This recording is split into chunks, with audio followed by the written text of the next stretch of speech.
मोदी सरकार का नया एजेंडा क्या है? One nation one election. किन देशों में लागू है one nation one election? Bharat में हो चुका है वन नेशन वन इलेक्शन लागू। वन नेशन वन इलेक्शन नीति क्या भारत में होगी लागू?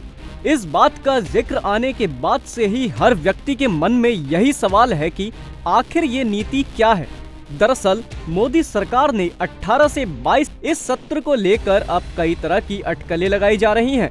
कहा जा रहा है कि केंद्र सरकार संसद में वन नेशन वन इलेक्शन को लेकर बिल पेश करने जा रही है। इसके बाद से ही विपक्ष की ओर से विरोध शुरू हो चुका है और इसके फायदे नुकसान गिनाए जाने का दौर शुरू हो चुका है। इसी बहस के बीच हम आपको इस वीडियो के माध्यम से बताते हैं कि किन देशों में ये एक देश एक चुनाव वाली नीति अपनाई जाती है। सीधी भाषा में कहें तो यहाँ एक ही बार चुनाव कराए जाते हैं। भारत में सरकार का पक्ष रखने वालों का कहना है कि देश में अलग अलग वक्त में होने वाले चुनावों में पैसा खर्च होता है और व्यवस्थाएं करनी होती हैं, इसलिए एक ही बार लोकसभा और विधानसभा चुनाव कराए जाने चाहिए।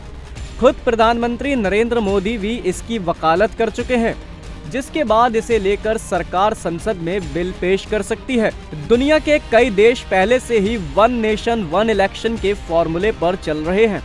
इन देशों में जर्मनी, हंगरी, दक्षिण Africa, Indonesia, Spain, Albania, Slovenia, Poland और बेल्जियम जैसे देशों में एक ही बार चुनाव कराने की परंपरा है। पिछले दिनों स्वीडन ने भी एक साथ अपने चुनाव कराए थे, जिसके बाद ये भी उन देशों की लिस्ट में शामिल हो गया जो वन नेशन वन इलेक्शन के फॉर्मूले पर चल रहे हैं। हालांकि भारत में भी इस व्यवस्था के तहत पहले चुनाव हो चुके हैं। आजादी के बाद 4 चुनाव लगातार इसी व्यवस्था के तहत किए गए। साल 1952, 1957, 1962 और 1967 में एक साथ लोकसभा और विधानसभा के चुनाव हुए थे। इसके बाद कुछ राज्यों की विधानसभाएं पहले ही भंग होने के चलते ये व्यवस्था टूट गई थी।